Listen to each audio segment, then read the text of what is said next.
Today I'm speaking with Judson Brewer. Judd is the Director of Research and Innovation at the Mindfulness Center and Associate Professor in Psychiatry at the School of Medicine at Brown University. He's also a research affiliate at MIT. And before that, he held research and teaching positions at Yale University and at the University of Massachusetts Center for Mindfulness.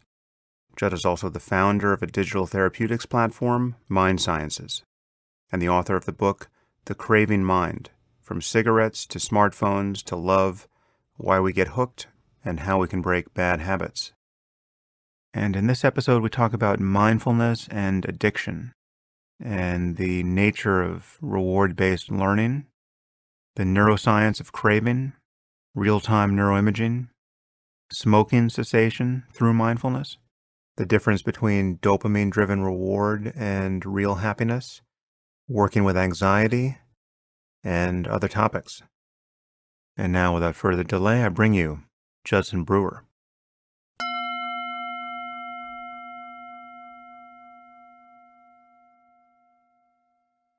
I am here with Judd Brewer. Judd, thanks for joining me. Thanks for having me.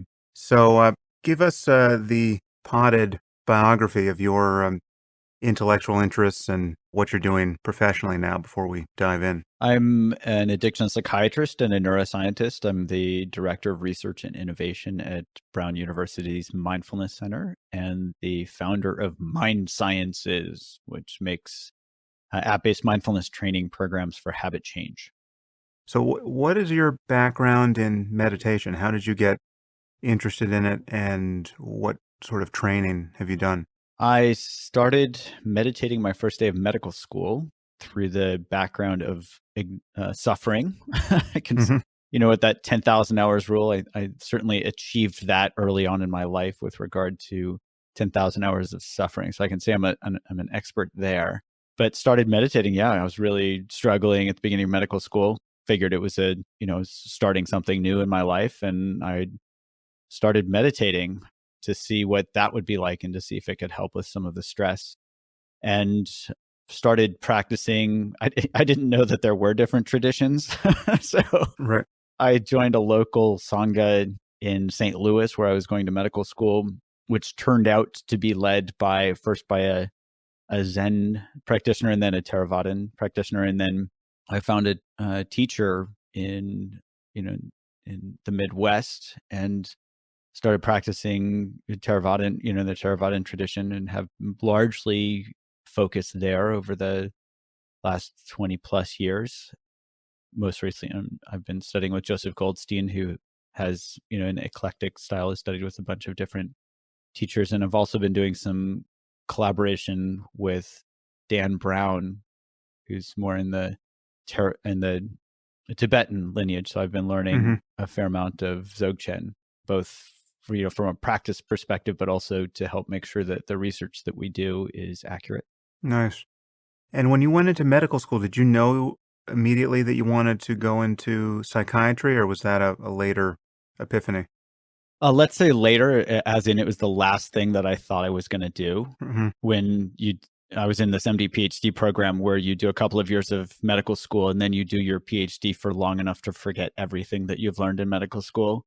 And then you go back into the wards. And so when I went back into the wards for my third year of medical school, I figured I would do psychiatry as a way to remember how to interview patients. Right.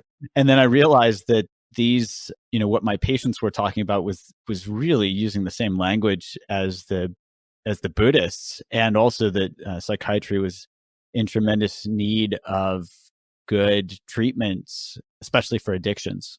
And that seems to be a sweet spot of the Buddha, craving and clinging.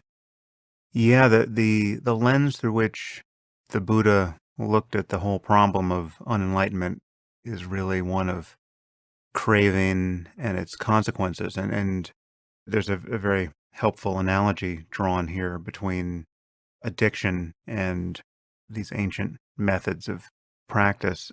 And you do this in your book, The Craving Mind. So let's talk about that. Maybe that's the right way in. Before we get to the esoterica of how mindfulness can help, what is addiction and how should we be thinking about it?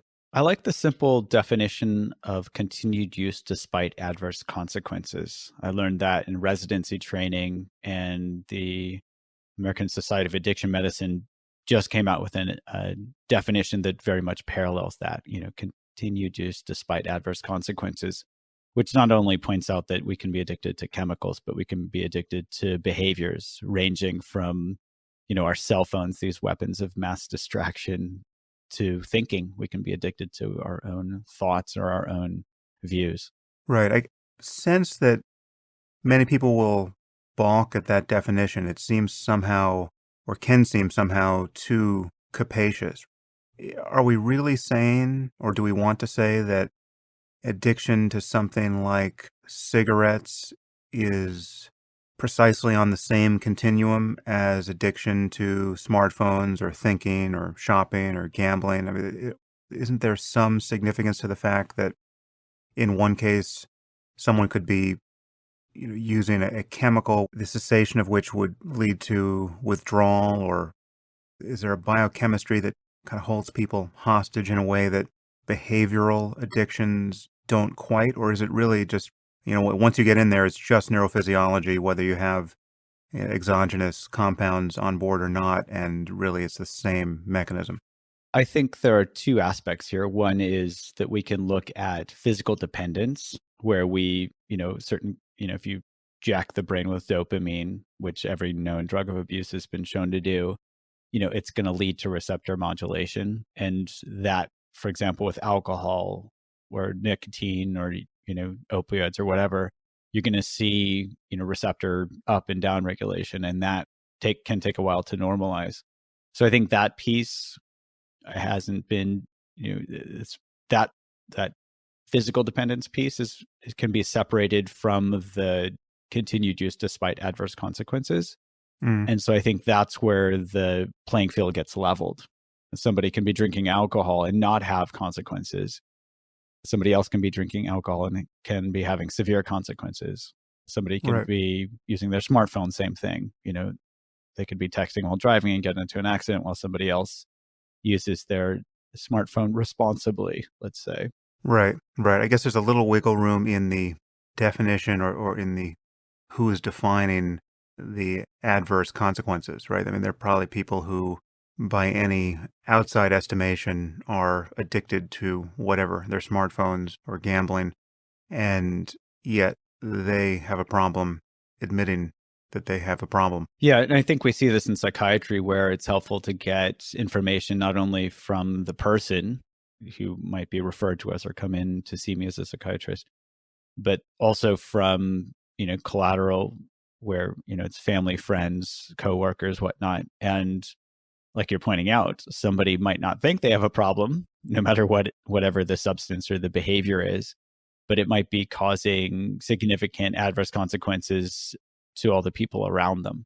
And so I think of despite adverse consequences meaning not just what somebody thinks is happening, but really having as much of an objective perspective as possible. And that includes many points of view. Yeah.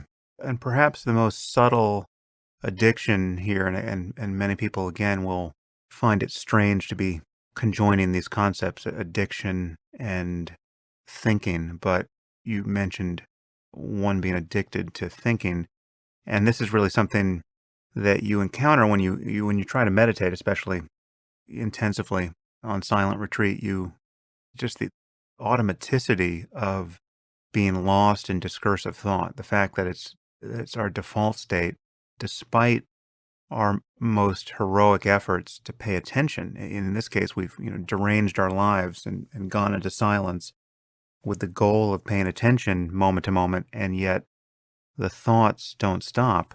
How do you think about thinking in light of this sort of addiction framing and just, I guess, the underlying mechanics of reward-based learning and processing?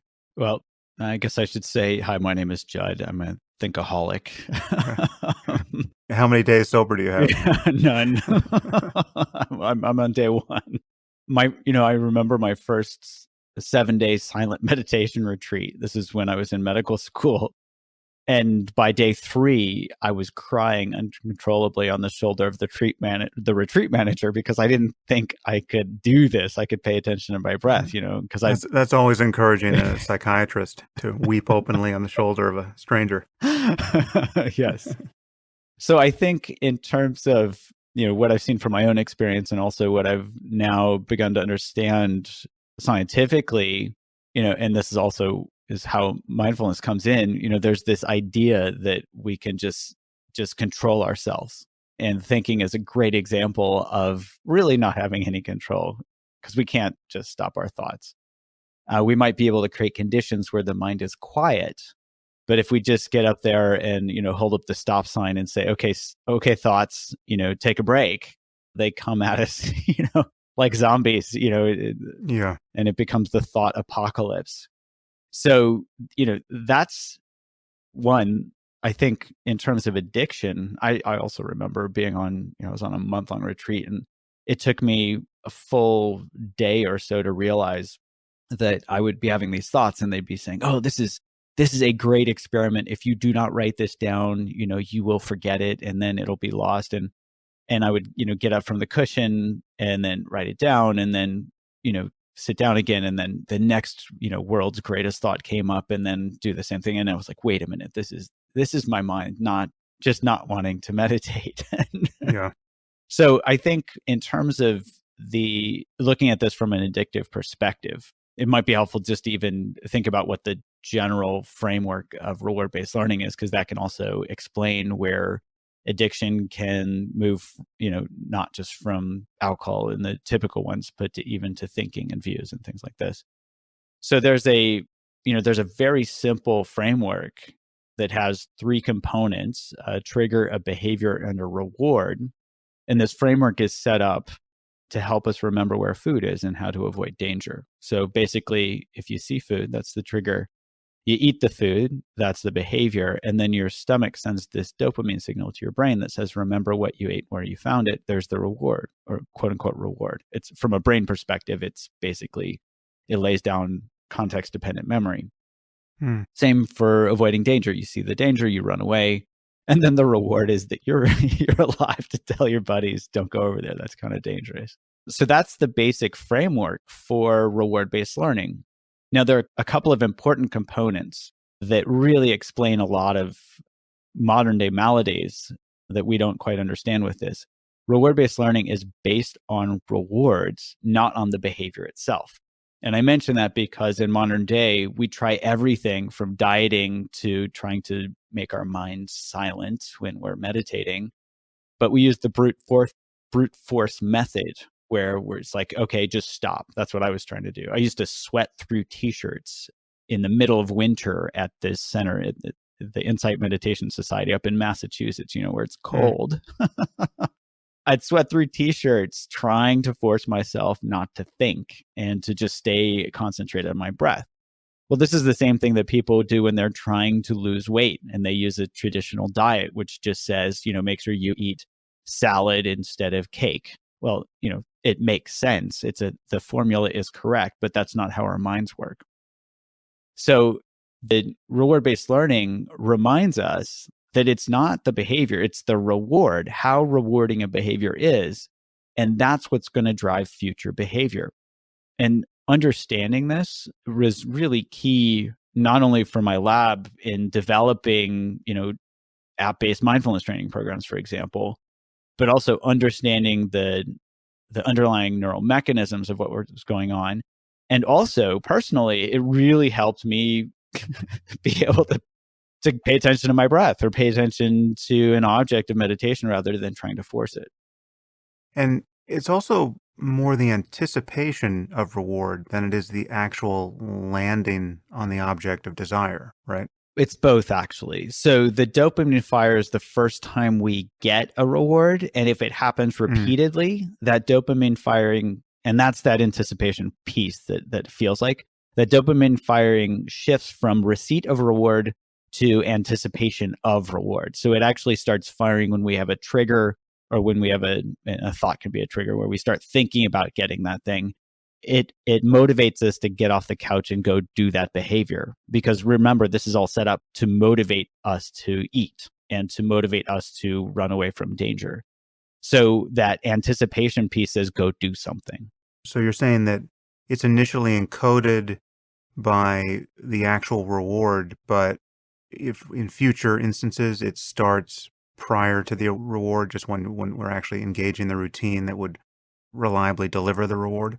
Yes. So for example, and usually this has to do with unanticipated rewards. So if I'm, walking down the street and suddenly I find, a chocolate bar that, it's my favorite chocolate bar, my brain says, oh, wow, that was a surprise.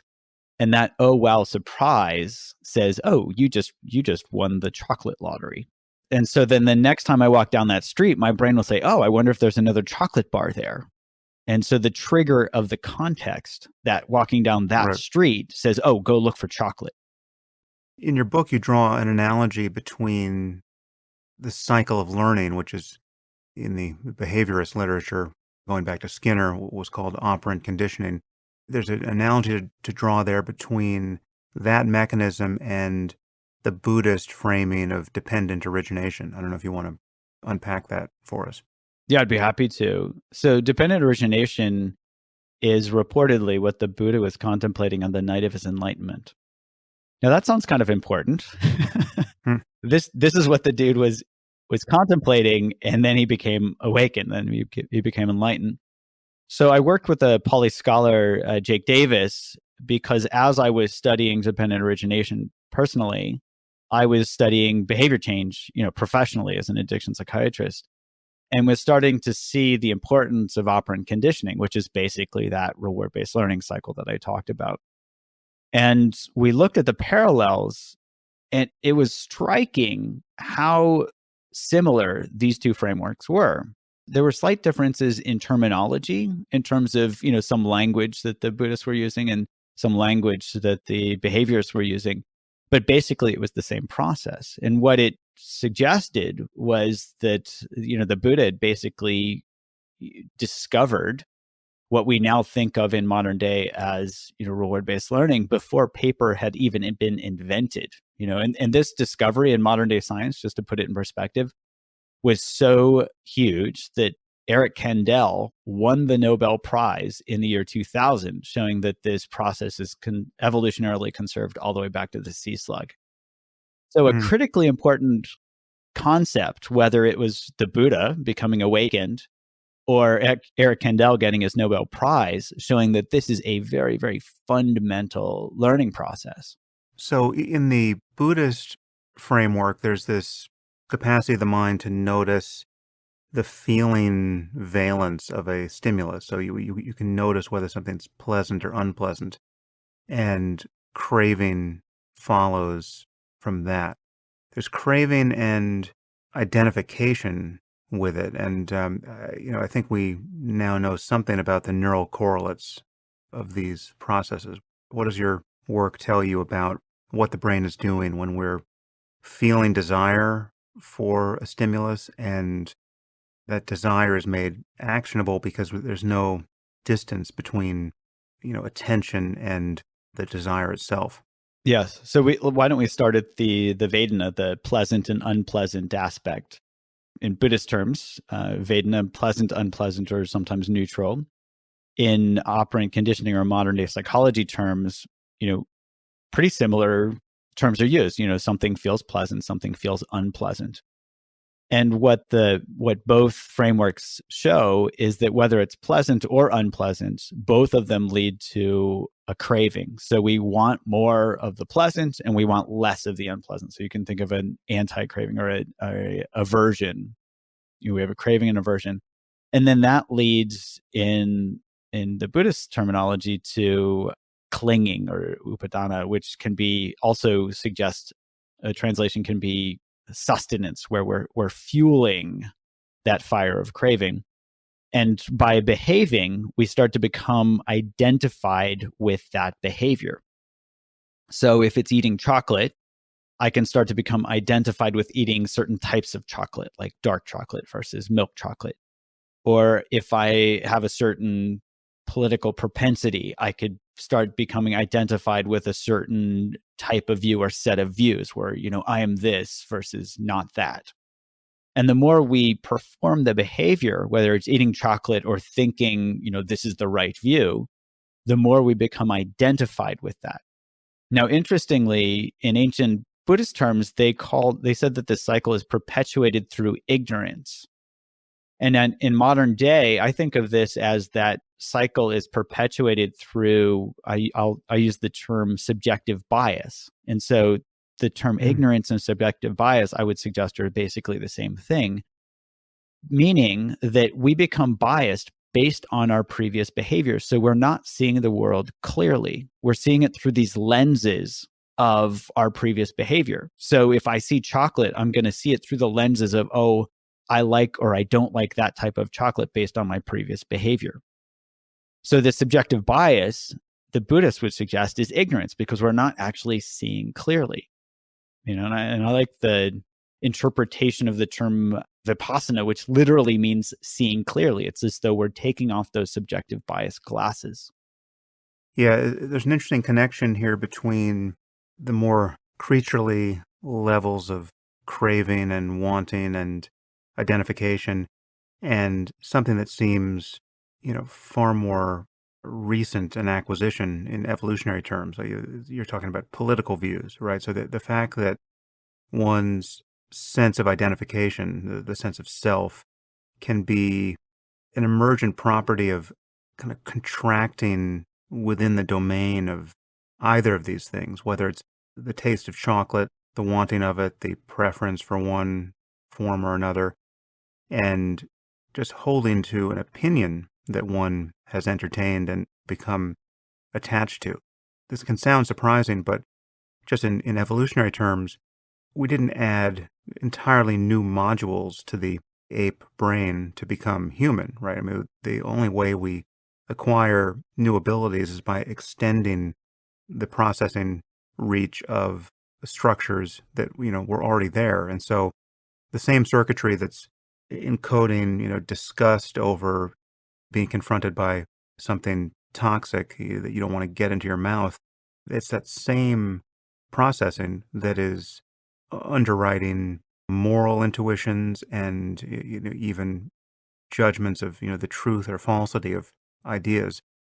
From the side of experience in meditation, this really isn't surprising. I mean, you can feel in yourself the difference between identification, attachment, the sort of cramp of self around any of these things. Wanting another bite of cake. We've all had this experience of you're eating some dessert which you're very happy to be eating, and someone, usually your spouse, will ask for a bite of it when you're down to the last bite, right? And you feel viscerally that something in you, some homunculus in you, has not budgeted for the possibility of having to give up that last bite. Your pleasure extended to the remaining bite. You would have happily perhaps given an earlier bite, but surely not the last one. That feeling of kind of emotional impediment, that is tied in the middle of virtually everything that feels like me. Do we know much at this point about the underlying neuroanatomy of these processes? I'm glad you brought in these terms around, contraction and basically clinging, the closed down quality of experience, because that's something that my lab has kind of serendipitously fallen into studying.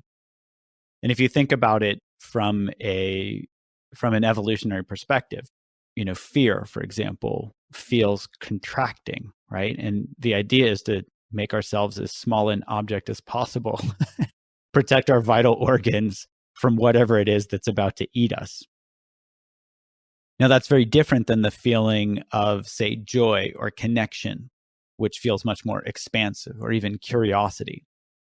So just anchoring us on that framework and that feeling of contraction versus expansion, my lab was studying experienced meditators. This is back in 2009, 10, 11, almost a decade ago, where we were just trying to understand what the basic brain activity looked like in experienced versus novice meditators. And we were actually looking for convergence. So we studied a bunch of different types of practices. So we had people practice like a concentration practice, like breath awareness, a loving kindness practice, more of a connection practice, and then a choiceless awareness practice where they were not focused on any particular object, but just whatever came into their awareness was the object of their awareness in that moment. And we looked to see what was common amongst those three meditation practices. What we found was very striking. One was we didn't find a single brain region that was increased in activity in experienced versus novice meditators, which was a little shocking to me. And I think went against my primary hypothesis was that there must be some brain region activating, because I'm sure working my ass off. This is back before I really, I was only 10 years into practice and still didn't have quite a clue about what force was like. But the other thing that we found was that there were particular brain regions that were deactivated in experienced versus novice meditators. And these had to do with this network called the default mode network that has to do with self-referential processing. So when we take something personally, basically, this network of brain regions gets activated. So for example, when, let's use your example with the cake, it's like, oh, I want that like last piece of cake, and we're kind of holding on to it. We're clinging to it, so to speak. It also happens when we ruminate, when we're depressed. It happens when we perseverate, when we're anxious, when we're worried about the future. So there are a bunch of different things that when we take them personally, when we're worried about the future, when we regret things in the past, when we want that piece of cake, they all activate the default mode network. And lo and behold, this same network was deactivated in experienced meditators. Now, is this, I've spoken about the default mode network before in this context. Is the finding the same for the medial prefrontal cortex as the posterior cingulate, or are we mostly talking about the posterior cingulate for these deactivations? Yeah, it's a great question. We've done most of our experiments in the posterior cingulate cortex, and that's because that was the brain region that had the most deactivation and experienced versus novice meditators. And also, pragmatically, when we started doing real-time neurofeedback experiments, we didn't have the techniques to be able to give feedback from multiple brain regions at once. The two are pretty highly correlated, but most of the work that we've done has been with the posterior cingulate. And there's also a theoretical reason for that, which is the medial prefrontal cortex, part of the prefrontal cortex, which is a younger part of the brain, has been more linked to the conceptual sense of self.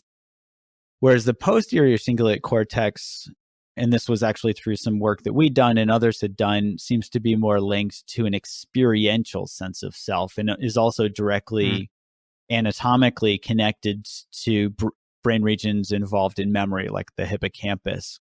So the posterior cingulate's what we've been focused on primarily, but a fair number of the studies have shown that the both are pretty intimately correlated.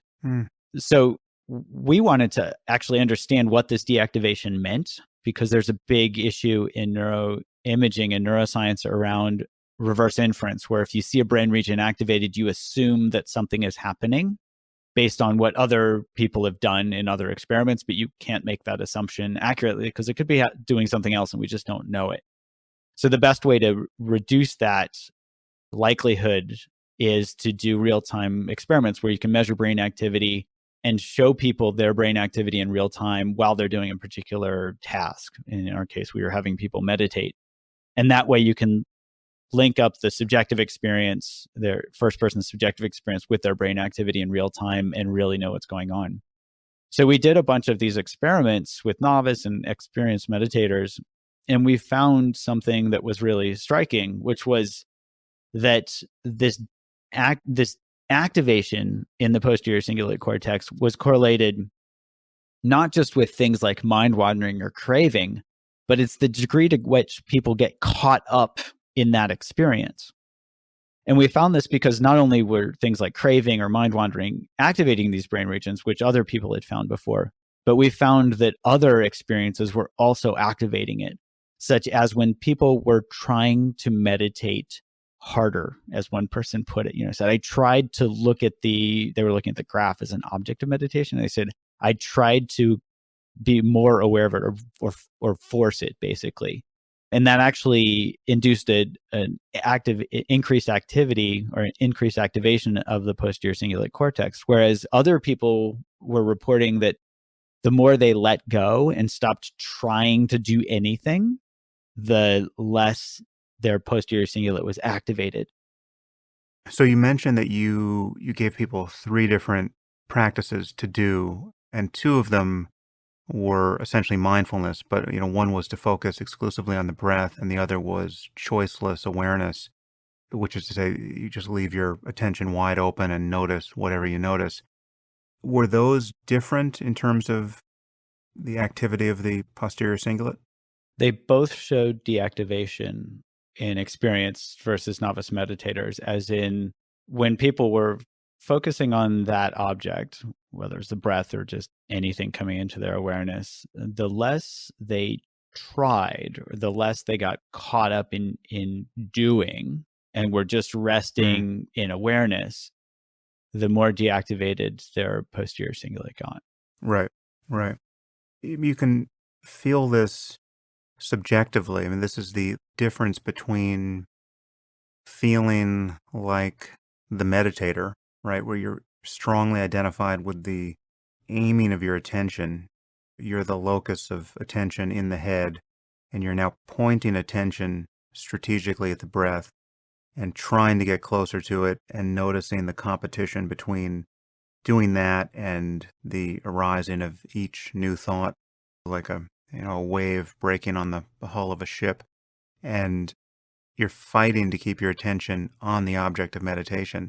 That sets up the classic sense of the self who is doing this practice. Whereas if you can recognize that you're not in control of anything, right? Everything is just appearing, whether it's the breath or a sound or a sensation, and you can just drop back and let awareness notice whatever it notices. And you can actually do this simply focused on the breath as well. I mean, you can just receive the breath as an appearance, not anticipate it, not struggle to get closer to it, just notice it as it appears. But it's that difference between really taking possession of it as a struggle and just dropping back and noticing that consciousness is simply the space in which everything is always already appearing. Is that difference in posture that I think people can feel quite vividly when they combine both. Everyone starts with the former, obviously, but you want to get to the place where meditation actually doesn't even seem like something you're doing. It's actually something you're ceasing to do. Yes, and I would say ceasing to do because we've been trained in the West to do. That seems to be the Western motto. Mm-hmm. Those pictures, the posters that we have of the women in headscarves from World War II with their, showing their biceps, saying basically the just do it, or whatever the slogan is. That's what we've been trained, is to grit our teeth, to white knuckle it, whether it's trying to lose weight or quit smoking or pay attention to our breath.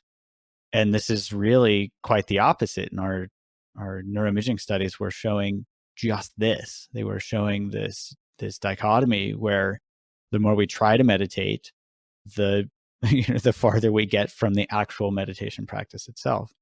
And in fact, we just finished a study. We just published a study with an app-based mindfulness training for smoking, where we found that we could target that specific brain region, the posterior cingulate cortex, with app-based mindfulness training, and that targeting specifically decreased activity in the posterior cingulate cortex in people who are aiming to cut down or quit smoking. And that decreases in that brain activity specifically predicted the likelihood that the people would cut down or quit smoking. And so here we're seeing a direct link between, mindfulness training, even delivered through an app, targeting a specific brain region, leading to tangible clinical outcomes. Yeah. So what is the cessation rate in smoking for the normal therapy and for mindfulness-based therapy? It depends on the study you look at, but in general, with nicotine replacement, which is the most commonly used treatment, depending on what type of study you look at, it ranges from 0 to 20%. so, so it's a Hmm. pretty wide range. With the Right. best, probably I would say just based on efficacy numbers, varenicline is a medication that is a partial agonist for the nicotinic acetylcholine receptor, and so which just means it activates it to some degree, but also blocks other molecules from binding. So if somebody smokes a cigarette and they're taking varenicline, the nicotine doesn't induce that dopamine hit, basically, that they would get Right. otherwise. And that gives about a 33% quit rate at 6 to 12 months. So let's say range for medication is 0 to say 33%. We, in our first study of mindfulness training for smoking cessation, we got a 31% quit rate at 4 months Mm. after people had started using the program. So we didn't compare it directly to medications, but we're in the same ballpark as medications with our first study. That was pretty encouraging to us. And Mm. the other piece is that we've been able to really identify what the behavioral mechanisms are. Again, reward-based learning is based on rewards. So what we help people do is really pay attention to how rewarding or not rewarding a cigarette tastes and smells like, and what the smoke feels like going into their lungs. And people find that, wow, cigarettes don't actually taste very good. I remember a guy coming in Mm. who'd been smoking 40 years. So he'd basically reinforced this process 300,000 times, give or take 10,000. And he looked completely baffled. He said, I can't believe I didn't notice this before, because he really hadn't been paying attention to the reward.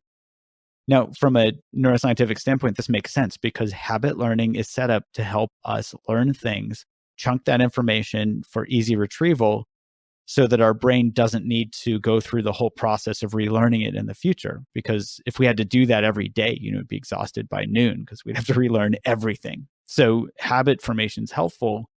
But for something like this, when somebody learned the reward of smoking when they were 13 and smoked to be cool or to rebel or whatever, 40 years later, it's a whole different ballgame. They just hadn't updated that reward value.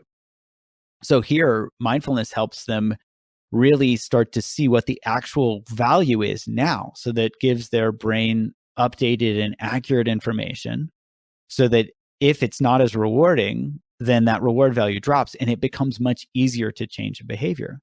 And the same is true when something is more rewarding than once noticed. So, for example, bringing in curiosity when we're learning to meditate, when we can actually focus on that joy that comes with investigation, that in itself is rewarding enough to help keep our mind from wandering. And that's even what I found myself when I was Mm. learning certain types of absorptive concentration practices. Yeah, well, this is how you can discover that there's really no such thing as boredom, because once you learn to meditate, you recognize that boredom is just a failure to pay attention. Just with a modicum of curiosity, in this case, even curiosity as to what boredom actually is. How do you even know you're bored? It bites its own tail, and you recognize if you just pay attention to anything, any arbitrary object, the breath or anything else, with sufficient focus, then boredom completely evaporates.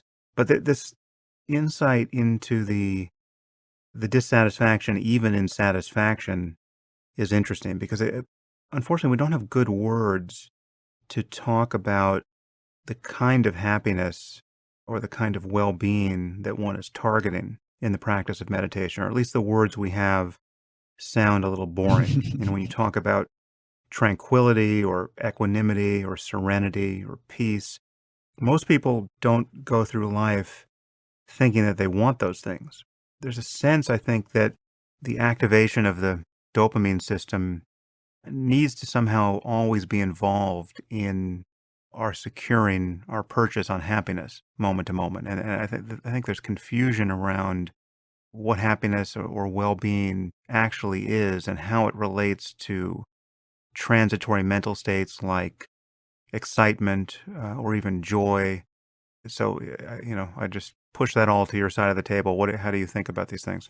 Yeah, I think we've certainly been trained in our modern consumerist society to think that, excitement is what happiness is. Because again, remember, excitement is dopamine motivation. And so it says, oh, look at that new whatever, car, shirt, house, girlfriend, boyfriend, whatever. Go get it.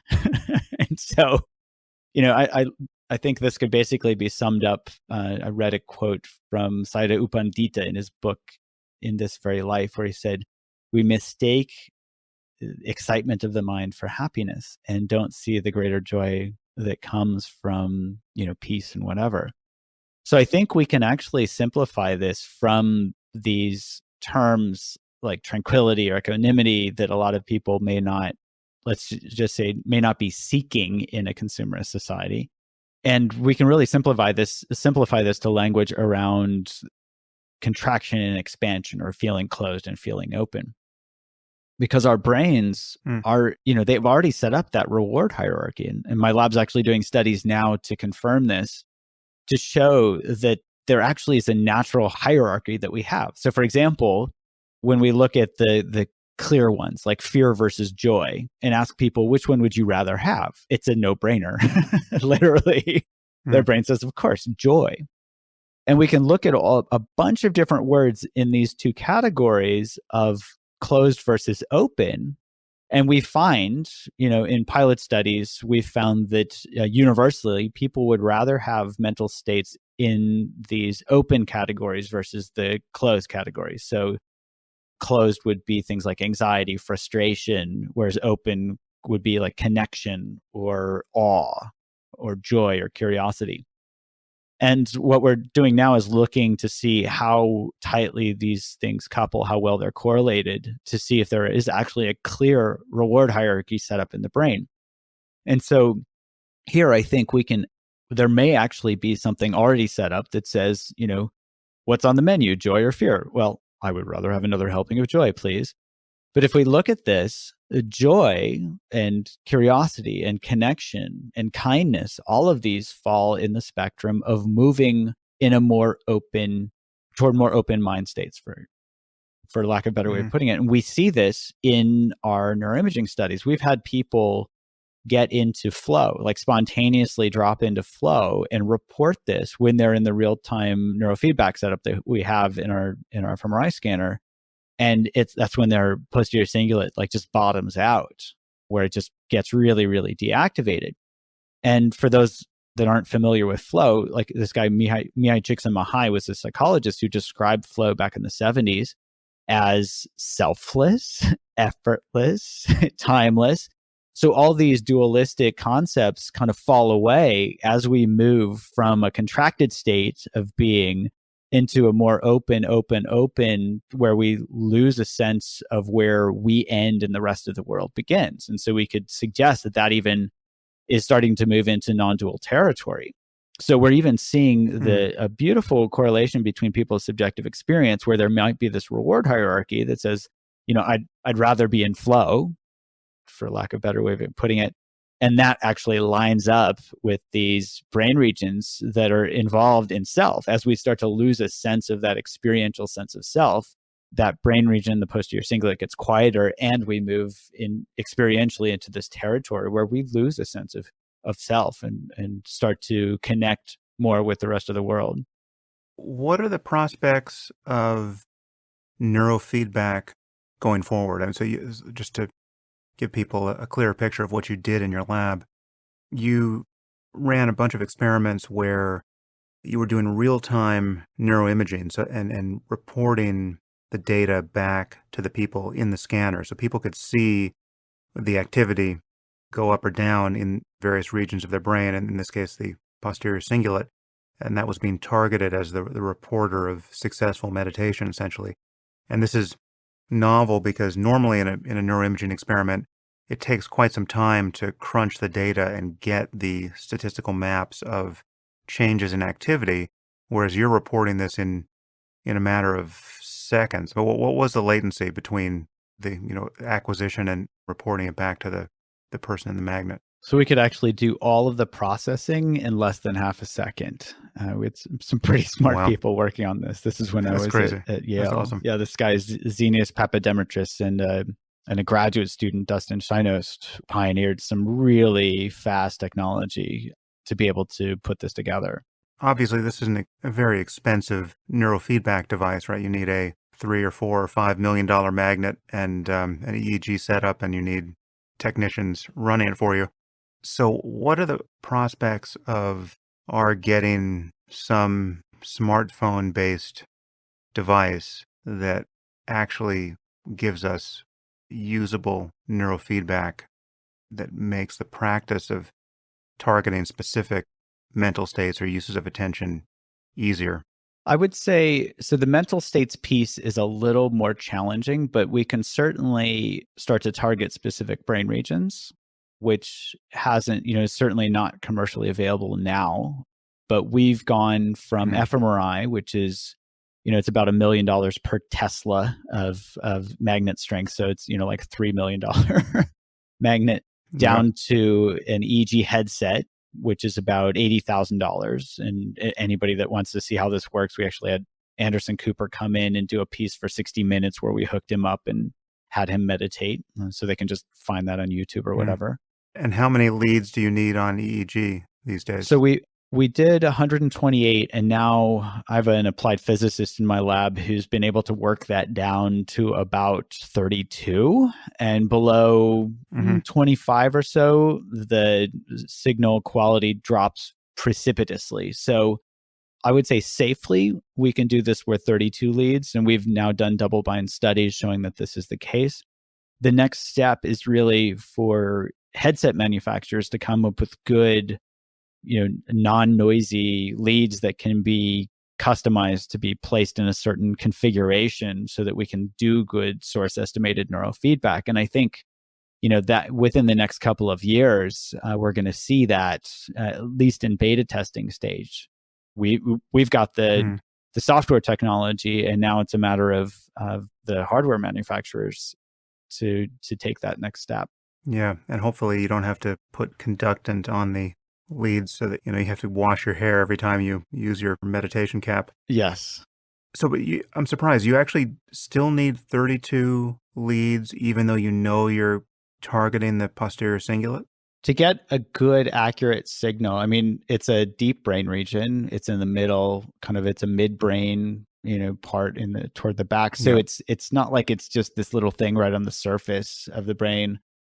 So we have yeah, to, there are a bunch of different parameters that we have to optimize for. And so basically, yes, it still does take 32. If you think of it, if you've gone backpacking or whatever, and we need more than one peak or something to triangulate off of if we're looking at a map and trying to figure out where in the world we are, literally.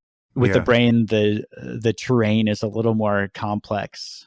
So we need a bunch of different points to basically triangulate from.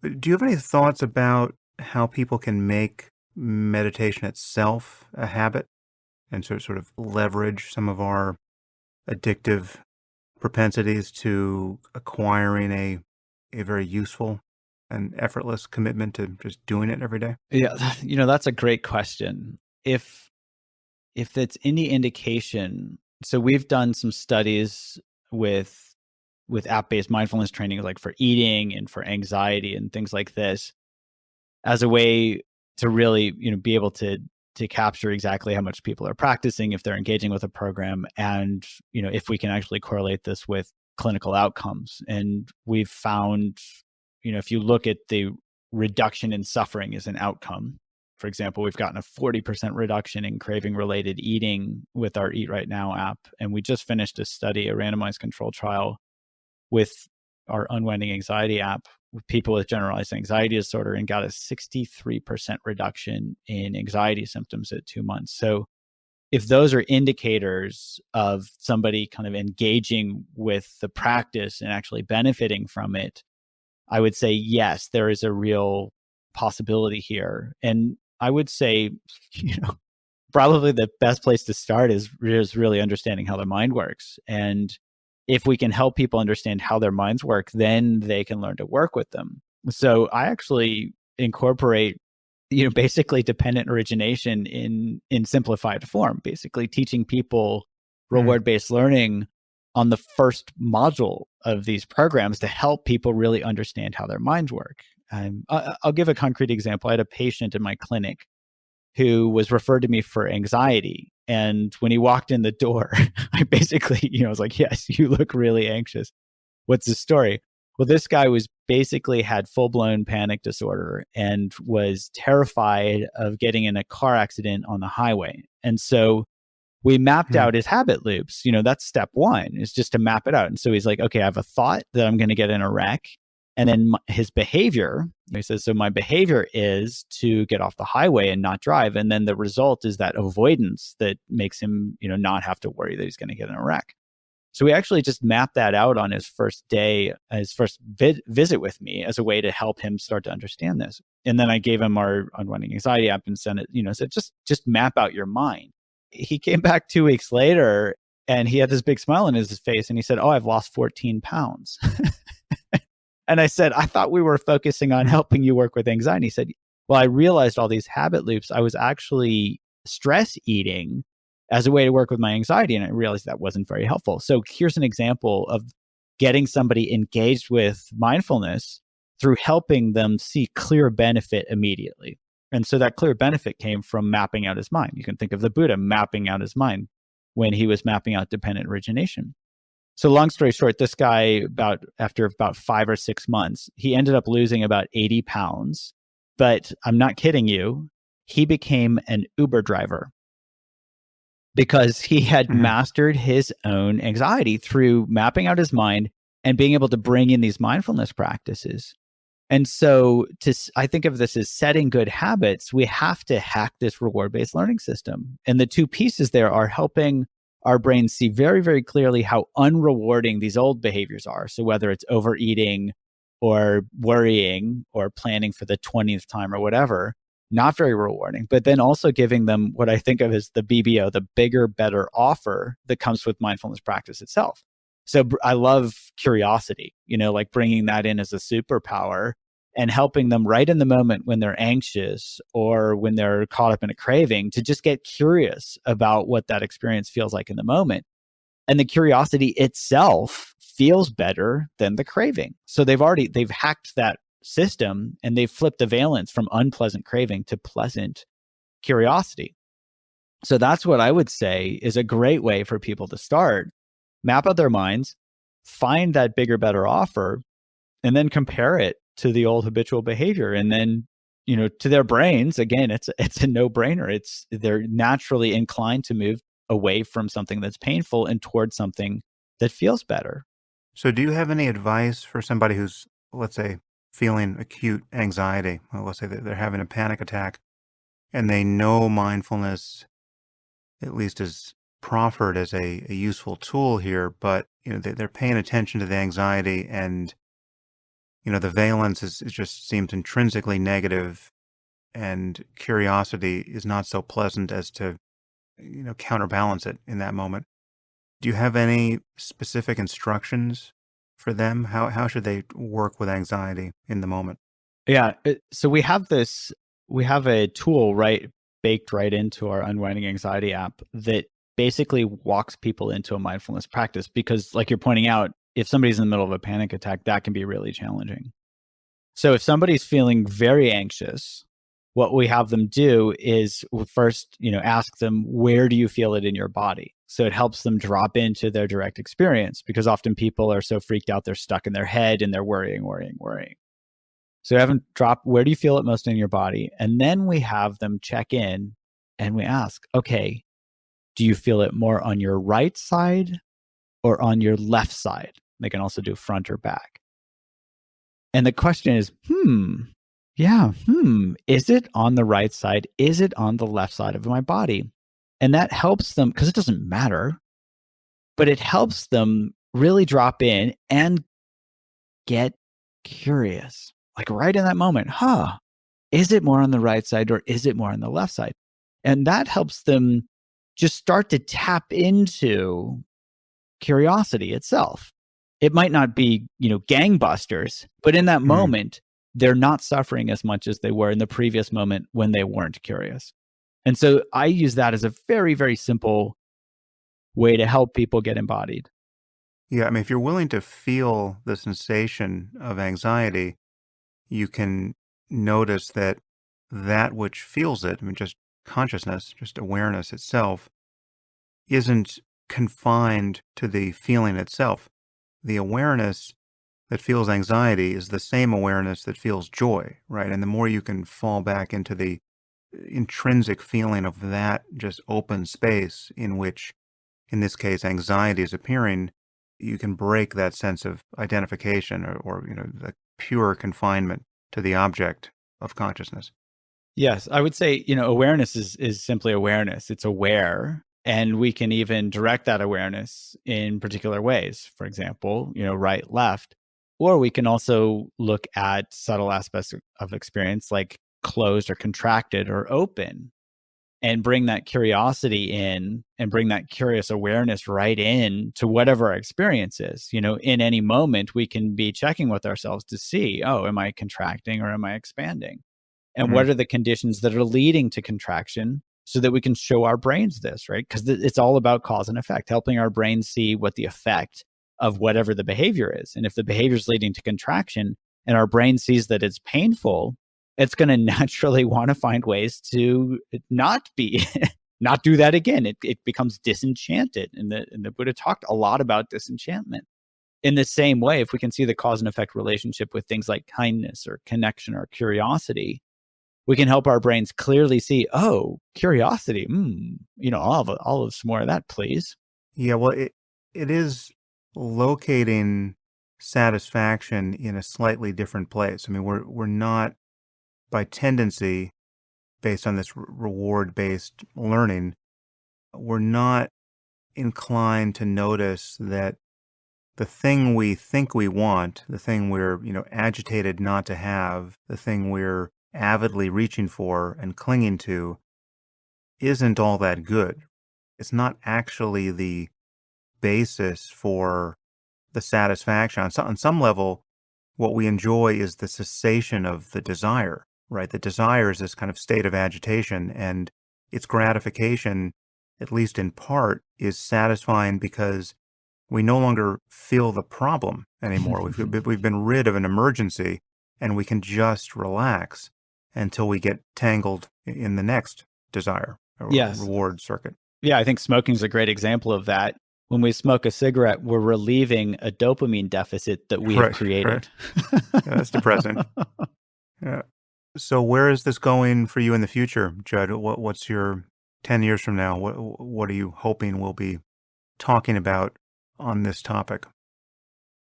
Well, what I hope we'll be talking about is that many fewer people are suffering. That's really been my North Star is, how can we help people at scale, decrease suffering? Because there's so much suffering that's happening in today's world.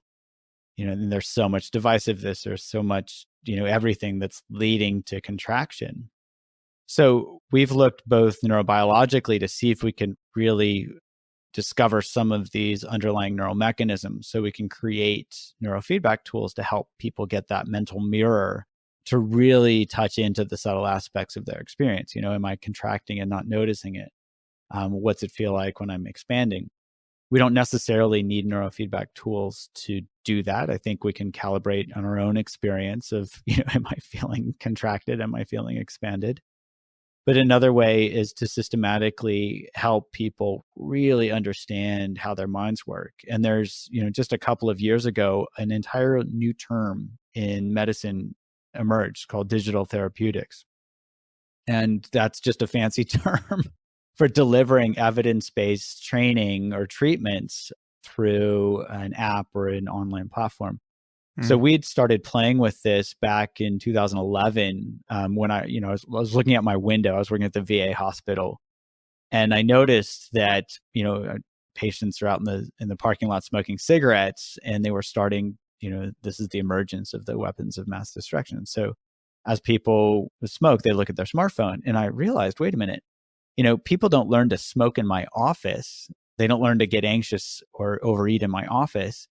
So I'm actually trying to deliver treatment out of context, right? And so if you want to help people change behavior in context, the most efficient way is to help them change that behavior in that context.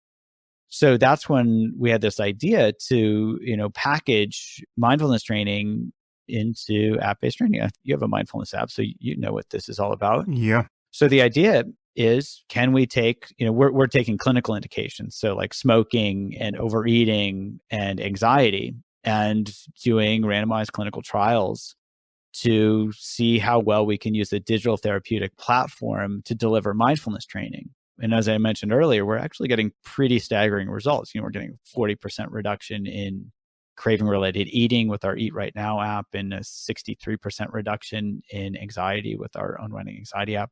And we're even able to link up app-based mindfulness training with changing brain activity, which predicts clinical outcomes with our smoking program. So what I'd like to see 10 years down the road is that, many of these programs have more evidence base behind them, because there are very few out there now that actually have been shown to affect things at, clinically meaningful results in randomized controlled trials. So I think that's the first step, is to really develop an evidence base. And then the next step is to start to personalize these things. We did a study where we developed basically a modern day personality questionnaire based on this 5th century commentary you're probably familiar with, it, the Visuddhimagga, the Path of Purification, where they describe, for the first time that I know of, they describe personalized medicine, basically where they would look at how people walked, how they ate, how they slept, how they wore their clothes, and then they would individualize mindfulness practices based on that temperament, is what they described. So we basically modernized that to have, modern day questions around those things, and validated a measure where we can actually get that basic, let's just call it personality type. And then the idea would be to, at baseline, be able to personalize training based on somebody's tendencies to see if we can optimize their ability to get into the practices, but then as they progress through practices, optimize every step of the way their ability to utilize the practices by adapting them based on what is needed. So I think, digital therapeutics aren't going away. So let's bring some evidence base there. Let's then, take that to the next level where we can personalize these digital therapeutics, and then potentially, bring this together with neurofeedback. But again, I think as we start to train ourselves to really understand our own experience, the neurofeedback may not even be the most critical element here. It's fun. Right. Yeah. Everybody loves to look at their brain activity, and that can be tremendously helpful for people, but I don't know if it's necessary. Well, Judd, it's great to get you here, and I think people will want to find out more about what you're doing. Where can they find you online? I have a totally self-referentially named website called drjud.com, drjud.com. They can go there if they want to have more. We have a bunch of free resources on there, and more information about the apps